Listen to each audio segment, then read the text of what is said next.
Welcome to K-Catalog.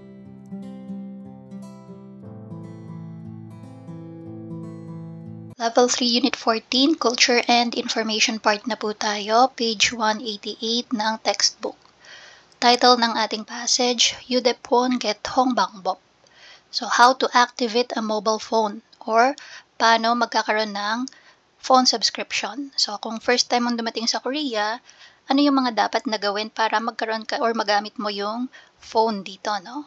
So, kailangan meron kang nakasubscribe ka sa mga telecommunications company nila, no? Kahit isa dun sa mga yon. So, first sentence natin. 휴대폰을 개통하기 위해 꼭 알아두어야 할 세 가지를 살펴보자. 살펴보자, let's take a look. Okay, sa tatlong bagay na kailangan nating malaman para tayo ay makapag-open ng account or magkaroon ng phone subscription. 먼저 한국의 대표적인 통신사 이름을 기억하는 것이 좋다. First, it's a good thing or good idea to remember the names of Korea's telecommunication companies. Maganda na alam mo or matatandaan mo yung pangalan ng major telecommunication companies dito sa Korea. 현재 한국에는 세 곳의 이동통신사가 있는데 SKT, KT, LG U+가 그것이다.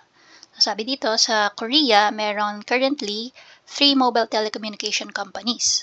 Okay, so dito, 현재, currently, sa Korea, tatlo yung major telecommunication companies nila. We have SKT, KT, and LG U+.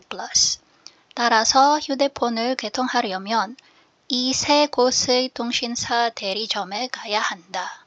So, sabi, if gusto mong magkaroon ng subscription or you want to open an account para sa iyong phone, puntahan mo daw yung branch. Yan, 대리점. So, branch nung kahit alin dito sa tatlo na to, no? SKT, KT, LGU+. Kung saan mo gusto. So, doon ka mag-process.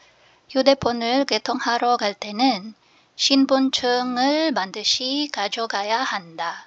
So, kapag ikaw daw ay mag-open ng account or mag-subscribe, so, kailangan daw ng ID, 신분증. Okay, so yung ID, 반드시, it's a must na dala mo siya. So, ano yung tinatanggap nila na ID? Passport or yung ARC, Alien Registration Card. 유심 카드가 있다면 챙겨가는 것이 좋다. So, if in case na meron ka daw na USIM, so, maganda daw na dalhin mo din yon. Okay?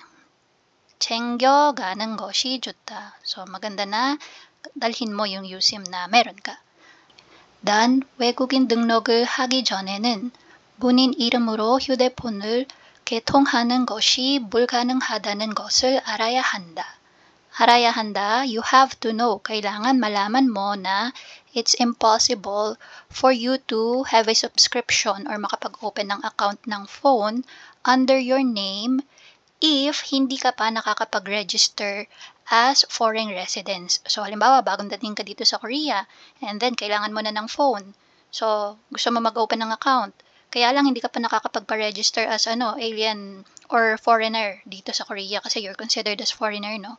So, kapag wala ka pa nung ARC or hindi ka pa registered as foreign residents, hindi ka makakapagbukas or magkakaroon ng subscription under your name. So, pwedeng sa pangalan ng ibang tao. So, for example, sa spouse ng mga Korean. So, instead na sa pangalan nila, sa pangalan ng husband nila muna, no? Yan. Pero pag meron na nung ID, registered ka na, yan, pwede na. And then, dito tayo sa next paragraph. 마지막으로 자신에게 맞는 요금제를 선택하는 것이 중요하다. So, finally, it is important to choose a plan that is right for you. So, kailangan importante daw na pili ka na ng tamang plan. So, yung 요금제, okay, data plan. Yan. Na para sa'yo, angkop para sa'yo, no? 요금제는 데이터, 문자 메시지, 통화 시간 등에 따라 매우 다양하다. So, sabi, yung mga plans daw ay may iba't ibang klase, no? 매우 다양하다, various. Okay? So, plans vary depending dun sa data and text messages at saka yung oras na pwede kang tumawag, no? Okay, so, 만약 데이터 사용량이 많고 업무상 휴대폰을 많이 쓴다면 무제한 요금제를 선택하는 것이 유리하다. So sabi dito, in case na ikaw ay malakas gumamit ng data and madalas mong ginagamit yung phone mo dahil sa trabaho, 업무상, ibig sabihin because of work, no? Yung phone mo gamit na gamit.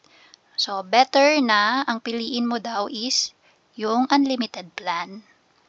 무제한 요금제는 사용한 데이터나 음성 통화의 양과 관계없이 매달 같은 요금을 내기 때문이다. So, sinabi niya dito yung reason bakit sinabi niya better to choose yung unlimited plan. So, this is because yung unlimited plan charges the same amount every month regardless of the amount of data or voice calls na nagamit. Okay, so sabi niya, no, yung unlimited plan kasi, yan, yung demo ni Jan. Because yung unlimited plan, so, 관계없이, okay, regardless sa dami ng data na nagamit mo or sa dami ng tawag na ginawa mo, yung babayaran mo daw every month is the same lang. Okay? So, that's for the passage. Try natin sagutan niya number 1. 휴대폰을 개통할 때 무엇이 필요합니까? So, ano yung mga kailangan kapag mag-open ka ng phone subscription? So, yung part na yan, saan siya binanggit? Oops. Ayusin natin. So, ito. Yung may 신분증. Asan yung ID? Ito. Sabi, no? 휴대폰을 개통하러 갈 때는 신분증을 반드시 가져가야 한다. So, gawin mo na lang. Instead na 반드시 가져가야 한다. 신분증을 필요합니다. Para simple na, no? So, i-match mo na lang dun sa question. 필요합니까? 필요합니다. Okay? So, 휴대폰을 개통할 때. So, start mo yung sentence mo with this one and then dugtong mo si 신분증을 필요합니다. Number 2. 무제한 요금제란 무엇입니까? So, ano daw ang ibig sabihin nitong 무제한 요금제, unlimited plan. So, asan yung part na yon? Ito, no? So, binanggit dito, no? 무제한 요금제. Pero yung sagot niya is, ito talaga. Yan. So, yung last sentence. 무제한 요금제는 사용한 데이터나 음성통화의 양과 관계없이 매달 같은 요금을 tapos instead na 내기 때문이다. So, yung 내기 magiging 내는 것입니다. So, you're gonna end it with 는 것입니다. Okay, so again, ito, no, 무제한 요금제는 hanggang dito sa 내. So, instead na 내, magiging 내는 것입니다. Okay, kasi tinatanong niya, ano yung ibig sabihin ng unlimited plan. So, next, number 3. 여러분은 한국에서 휴대폰을 개통할 때 어떤 어려움을 느꼈습니까? So, ano daw yung difficulties na na-feel or na-encounter mo nung ikaw ay mag-open ng account or phone subscription dito sa Korea? Okay, so, syempre, again, iba-iba ang sagot, no? Depende sa na-experience. Isang simpleng sagot, no? Possible answer for number 3 is, hindi mo pa alam or hindi ka sure kung anong data plan yung pipiliin mo. Kaya nahirapan ka. So, pwede yan. Sige, sulat natin. 한국에서 휴대폰을 개통할 때. So, start mo yung sagot mo with that. And then, 어떤, dugtong mo, no? 어떤 요금제를 선택해야 할지. And then, 몰라서. And then end it with 어려움을 느꼈습니다. Okay? 어려움을 느꼈습니다. Yan, pwede na yung ganyan, no? So, again, yung sinabing example na sagot, nung mag-open ako ng phone account sa Korea, hindi ko alam kung anong data plan yung pipiliin ko. That's why, nahirapan ako. Okay, so that's for culture and information part, dito tayo sa ating vocabulary review. So again, 정보를 검색하다, to search for information, 인터넷 뱅킹을 하다, online banking, 인터넷 쇼핑을 하다, online shopping, 이메일을 보내다, send email, 인터넷 강의를 듣다, to listen to online lectures, 영화를 감상하다, to watch movies, SNS를 하다, use yung SNS, 댓글을 남기다, to leave a comment, YouTube를 보다, watch YouTube, 사진, 동영상을 촬영하다, take a picture, or film, mag-record ng videos, 영상 통화를 하다, so yung video call, 문자를 보내다, send a message, 어휘 뜻을 찾다, to search or look for the meaning of the word. Hanapin yung ibig sabihin ng salita. Game을 하다, maglaro, no? Online games sa phone or sa computer. And then Apple 설치하다, to install application sa phone. 최신, latest. Yan, so 최신 핸드폰 or 최신 smartphone, yung pinaka-latest na labas ng gadgets, no? Pwedeng gamitin yung word na 최신, latest. And then 간편하게, so briefly, or same with 간단하게, no? Easy or briefly. Yan. 세계적, so worldwide. 출장을 가다, go on a business trip. homepage. 회원 가입을 하다, 회원으로 가입하다. So it's just saying na to sign up or become a member, gumawa ka ng account. 본인 확인, so yung identity verification. And then 개통하다, again, no, to open or to subscribe, gawa ulit ng account. 접속하다, to connect or to access. And then 영상, so yung ating video. 추천하다, to recommend.